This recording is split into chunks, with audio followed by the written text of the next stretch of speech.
Hi friends, ಎಲ್ರಿಗೂ ನಮಸ್ಕಾರ. ರಾಮ ನವಮಿನಲ್ಲಿ ಮಾಡುವಂಥ ಕೋಸಂಬರಿ, ಮಜ್ಜಿಗೆ ಹಾಗೆ ಪಾನಕ ಇದನ್ನು ಯಾವ ರೀತಿ ಮಾಡೋದಂತ ಸಿಂಪಲಾಗಿ ಒಂದು 15ರಿಂದ 20 ನಿಮಿಷದ ಮಾಡ್ಕೊಳ್ಳೋ ರೀತಿಯಲ್ಲಿ ಹೇಳ್ಕೊಡ್ತಾ ಇದ್ದೀನಿ. ನೋಡಿ, ನೀವು ಕೂಡ ಒಂದ್ಸಲ ಟ್ರೈ ಮಾಡಬಹುದು. ತುಂಬಾ ಈಸಿ ಇದೆ, ಬೇಗ ಕೂಡ ಮಾಡಬಹುದು. ಮೊದಲಿಗೆ ಪಾನಕ ಮಾಡ್ಕೊಳ್ಳೋದಕ್ಕೆ ಬೆಲ್ಲ ನೆನೆಸ್ಕೋಬೇಕಾಗುತ್ತೆ. ಹಾಗಾಗಿ ಮೊದಲೇ ನಾನು ಒಂದು ಆರ್ಗ್ಯಾನಿಕ್ ಬೆಲ್ಲ 1-2 ಪೀಸ್ನ ನೆನೆಸಿಟ್ಕೊಂಡಿದ್ದೀನಿ ಸ್ವಲ್ಪ ನೀರಿನಲ್ಲಿ. ಕರ್ಬೂಜ ಪಾನಕ ಮಾಡ್ತಾರಂಥದ್ದು ನಾನು. ಮಾವಿನಕಾಯಿ ಸಿಗೋದ್ರಿಂದ ಮಾವಿನಕಾಯಿ ಪಾನಕ ಕೂಡ ಮಾಡ್ಕೊಳ್ಬಹುದು. ಅದು ಬೆಲ್ಲ ಕರಗಷ್ಟರಲ್ಲಿ ನಾವು ಕೋಸಂಬರಿಗೆ ಏನು ಬೇಕು ನೋಡ್ಕೊಳ್ಳೋಣ.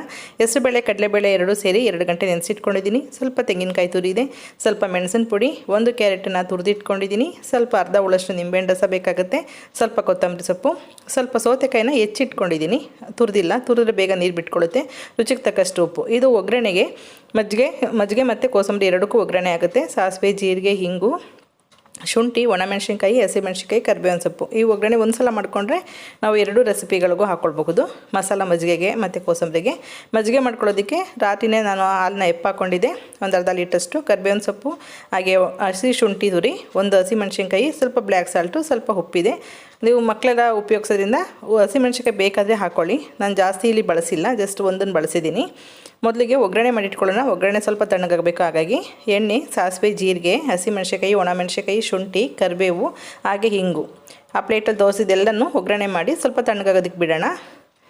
ಒಗ್ಗರಣೆ ತಣ್ಣಗಾದ್ಮೇಲೆ ಹಾಕಿದ್ರೆ ತುಂಬ ಟೇಸ್ಟಿಯಾಗಿರುತ್ತೆ. ಅಷ್ಟರಲ್ಲಿ ನಾವು ಒಂದು ಪೇಸ್ಟ್ ಮಾಡ್ಕೊಳ್ಳೋಣ. ಕರಿಬೇವಿನ ಸೊಪ್ಪು, ಹಾಗೆ ಸ್ವಲ್ಪ ಒಂದು ಹಸಿಮೆಣಸಿನ್ಕಾಯಿ, ಹಸಿ ಶುಂಠಿ ತುರಿ ಬಳಸ್ಕೊಂಡಿದ್ದೀನಿ, ಹಾಗೆ ಸ್ವಲ್ಪ ಬ್ಲ್ಯಾಕ್ ಸಾಲ್ಟು, ಹಾಗೆ ಮಾಮೂಲಿ ಉಪ್ಪು ಕೂಡ ಸ್ವಲ್ಪ ಹಾಕ್ಕೊಂಡಿದ್ದೀನಿ. ಹಾಕ್ಕೊಂಡು ಗಟ್ಟಿ ಮೊಸರು ಹಾಕ್ಕೊಳ್ಳೋಣ. ನೀವು ಹಾಕುವಾಗಲೇ ಹುಳಿ ಮಜ್ಜಿಗೆ ತುಂಬಾ ಚೆನ್ನಾಗಿರುತ್ತೆ, ಮಸಾಲೆ ಮಜ್ಜಿಗೆ. ಹಾಗಾಗಿ ಹಾಕುವಾಗಲೇ 1-2 ಸ್ಪೂನಷ್ಟು ಮೊಸರನ್ನ ಹಾಕ್ಕೊಂಡ್ರೆ ಬೇಗ ಹುಳಿ ಬರುತ್ತೆ, ಹುಳಿಯಾಗಿರುತ್ತೆ. ಸ್ವಲ್ಪ ಕರಿಬೇವಿನ ಸೊಪ್ಪು ಹಾಕಿ ನುಣ್ಣಗೆ ಇದನ್ನು ರುಬ್ಕೊಳ್ತಾ ಇದ್ದೀನಿ. ಈಗ ರುಬ್ಬಿರೋದನ್ನೆಲ್ಲ ಸೋಸ್ಕೊತಾ ಇದ್ದೀನಿ ನಾನು ಒಂದು ಕಾಫಿ ಫಿಲ್ಟ್ರಿಂದ. ನಿಮಗೆ ಅವಶ್ಯಕತೆ ಇರೋಷ್ಟು ನೀರನ್ನ ಹಾಕ್ಕೊಳ್ಳಿ. ಸ್ವಲ್ಪ ಹುಳಿ ಮಜ್ಜಿಗೆ ಇದೆ, ತುಂಬಾ ಚೆನ್ನಾಗಿರುತ್ತೆ. ನೀರು ಮಜ್ಜಿಗೆ ಅಂತಲೇ ಹೇಳೋದ್ರಿಂದ ನೀರಂಗೆ ಇರಬೇಕಂದ್ರೆ ಮಜ್ಜಿಗೆ ಹುಳಿ ಇರಬೇಕು, ಇಲ್ಲಾಂದರೆ ರುಚಿ ಇರೋದಿಲ್ಲ. ಫ್ರೆಶ್ ಮೊಸರನ್ನ ನೀವು ತುಂಬ ನೀರು ಥರ ಮಾಡಿದರೆ ಕುಡಿಯೋದಕ್ಕೆ ಚೆನ್ನಾಗಿರೋದಿಲ್ಲ. ಹಾಗೆ ಹಾಕುವಾಗಲೇ ಸ್ವಲ್ಪ ಜಾಸ್ತಿ ಮೊಸರು ಹಾಕಿ ಹಾಕ್ಕೊಳ್ಳಿ. ಹಾಗೆಯೇ ನಾನಿಲ್ಲಿ ಕೆನೆ ತೆಗ್ದಿರೋಂಥ ಹಾಲಿಗೆ ಹಾಕಿರೋದ್ರಿಂದ ಬೆಣ್ಣೆ ಅಂಶ ಕೂಡ ಇಲ್ಲ. ಒಂದು ಅರ್ಧ ಲೀಟರ್ಷ್ಟು ಹಾಕ್ಕೊಂಡಿದ್ದೀನಿ. ನಾವು ಕೊನೆಯಲ್ಲಿ ಒಗ್ಗರಣೆ ತಣ್ಣಗಾಗಿದೆಯಲ್ಲ, ಅದನ್ನು ಮಿಕ್ಸ್ ಮಾಡಿಕೊಂಡು ಒಂದು ತುಳಸಿ ದಳ ಹಾಕಿದ್ರೆ ಅದು ಕೂಡ ನೈವೇದ್ಯ ಮಾಡೋದಕ್ಕೆ ರೆಡಿಯಾಗಿದೆ. ಈಗ ಕೋಸಂಬರಿ ಮಾಡ್ಕೊಳ್ಳೋಣ. ಮಜ್ಜಿಗೆ ರೆಡಿ ಆಯಿತು.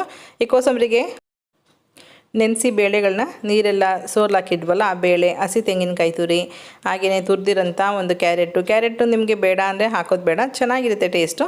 ನಾನು ಸೌತೆಕಾಯಿನ ತುರಿದಿಲ್ಲ, ಸಣ್ಣದಾಗಿ ಹೆಚ್ಚಿಟ್ಕೊಂಡಿದ್ದೀನಿ, ಸಿಪ್ಪೆ ಕೂಡ ತೆಗ್ದಿಲ್ಲ. ಒಂದು ಸ್ವಲ್ಪ ನೀವು ನೈವೇದ್ಯಕ್ಕೆ ಇಡೋದ್ರಿಂದ ಟೇಸ್ಟ್ ನೋಡೋಕ್ಕಾಗಲ್ಲ. ಕೆಲವೊಂದು ಸಲ ಸೌತೆಕಾಯಿ ಕೂಡ ಕಹಿ ಇರುತ್ತೆ, ನೋಡಿಕೊಂಡು ಬಳಸ್ಕೊಳ್ಳಿ. ಸಣ್ಣದಾಗಿ ಹೆಚ್ಚಿದ್ದೀನಿ, ತುರಿದ್ರೆ ನೀರು ಬಿಟ್ಕೊಳ್ಳುತ್ತೆ ಅನ್ನೋ ಕಾರಣಕ್ಕೋಸ್ಕರ ಅದನ್ನೆಲ್ಲನೂ ಮಿಕ್ಸ್ ಮಾಡ್ಕೊಳ್ತಾ ಇದ್ದೀನಿ. ಈಗ ಸ್ವಲ್ಪ ರುಚಿಗೆ ಮೆಣಸಿನ ಪುಡಿ ತೊಗೊಂಡಿದ್ದೀನಿ.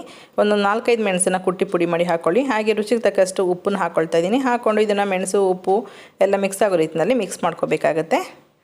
ಒಂದು ಸ್ವಲ್ಪ ಅಗಲವಾಗಿರೋಂಥ ಪಾತ್ರೆ ತೊಗೊಂಡ್ರೆ ಚೆನ್ನಾಗಿ ಮಿಕ್ಸ್ ಮಾಡ್ಕೊಳ್ಳೋದು. ಒಗ್ಗರಣೆಯಲ್ಲಿ ಒಂದು ಅರ್ಧ ಭಾಗ ಮಾತ್ರ ಇವಾಗ ಹಾಕ್ಕೊಳ್ತಿದ್ದೀನಿ, ಮೇಲಿಂದ ಸ್ವಲ್ಪ ಒಂದು ಅರ್ಧ ಭಾಗ ಹಾಕಿಟ್ಕೊಳ್ತೀನಿ. ಟೇಸ್ಟ್ ಚೆನ್ನಾಗಿರುತ್ತೆ. ಈ ಥರ ಹಾಕಿ ಮಿಕ್ಸ್ ಮಾಡೋದ್ರಿಂದ ಪ್ರತಿಯೊಂದು ಬೇಳೆಗಳಿಗೂ ಕೂಡ ಒಗ್ಗರಣೆ ಸ್ಮೆಲ್ ಆಗಬಹುದು, ಒಗ್ಗರಣೆ ಆಗಬಹುದು, ಚೆನ್ನಾಗಿ ಮಿಕ್ಸ್ ಆಗಿರುತ್ತೆ. ಮೇಲಿಂದ ಸ್ವಲ್ಪ ಕೊತ್ತಂಬರಿ ಸೊಪ್ಪು ಹಾಕ್ಕೊಳ್ತಾ ಇದ್ದೀನಿ. ಕೊತ್ತಂಬರಿ ಸೊಪ್ಪು ಜಾಸ್ತಿ ಬೇಕಾದ್ರೆ ಬಳಸ್ಕೊಳ್ಳಿ, ಚೆನ್ನಾಗಿರುತ್ತೆ. ನಾನಿಲ್ಲಿ ಒಂದು ಅರ್ಧ ಉಳ್ಳಷ್ಟು ನಿಂಬೆಹಣ್ಣು ಉಪಯೋಗಿಸ್ತಿದ್ದೀನಿ.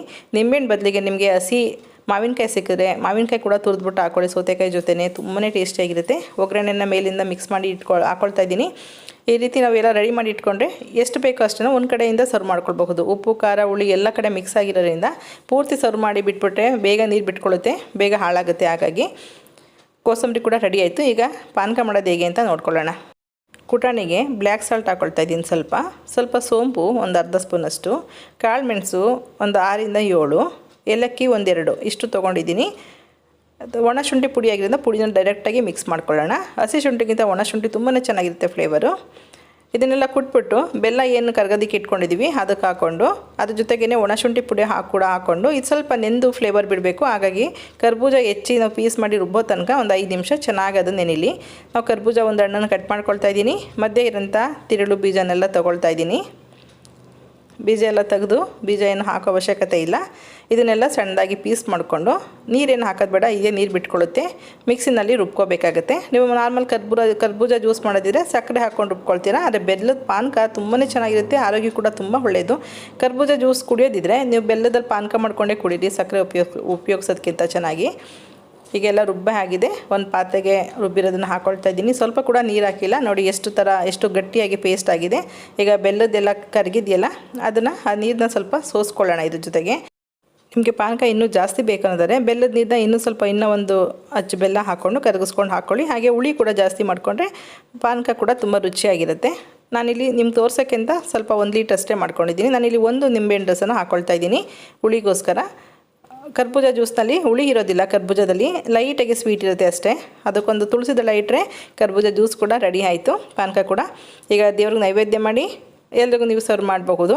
ಕೃಷ್ಣಾರ್ಪಣ ಮಸ್ತು ಅಂತ ಹೇಳಿ ದೇವ್ರ ಹತ್ರ ಇಟ್ಬಿಟ್ಟು ಸರ್ವ್ ಮಾಡ್ಕೊಳ್ತಾ ಇದ್ದೀನಿ. ಇದನ್ನು ಸರ್ವ್ ಮಾಡಿ ಅಕ್ಕಪಕ್ಕ ಮನೆಯವ್ರು ಕೊಡಬಹುದು. ನೀವು ಮನೆಯಲ್ಲಿ ನಾವೆಲ್ಲ ಹೋಗಿ ಹೊರಗಡೆ ಕೊಡೋದಕ್ಕಾಗಲ್ಲ ಅಂದರೆ ಪಕ್ಕದ ಮನೆಗಳಿಗೆ ಶೇರ್ ಮಾಡಿಕೊಂಡು ಶ್ರೀರಾಮ ನವಮಿನ ಆಚರಿಸ್ಕೊಳ್ಬಹುದು. ನೋಡಿರಲ್ಲ ಎಷ್ಟು ಸಿಂಪಲಾಗಿ ಮಾಡಬಹುದು ಅಂತ. ಒಂದು 15ರಿಂದ 20 ನಿಮಿಷ ಸಾಕು ಇದನ್ನು ಮಾಡೋದಕ್ಕೆ. ತುಂಬ ಸಮಯ ಕೂಡ ಬೇಕಾಗೋದಿಲ್ಲ. ನೀವು ಕೂಡ ಒಂದ್ಸಲ ಟ್ರೈ ಮಾಡ್ತೀರಾ ಅಂತ ಅಂದ್ಕೊಂಡಿದ್ದೀನಿ. ಕುಡಿಯೋದಕ್ಕಾದ್ರೂ ಮನೇಲಿ ನಾನು ಮಾಡ್ಕೊಳ್ಬಹುದು. ಇದು ರುಚಿ ನೋಡಿ ಕಮೆಂಟ್ ಮೂಲಕ ನನಗೆ ತಿಳಿಸಿ. ಎಲ್ರಿಗೂ ಶ್ರೀರಾಮ ಒಳ್ಳೇದು ಮಾಡಲಿ ಅಂತ ಕೇಳ್ಕೊಳ್ತಾ ಈ ವಿಡಿಯೋನ ಮುಗಿಸ್ತಾ ಇದ್ದೀನಿ. Okay, bye, thank you.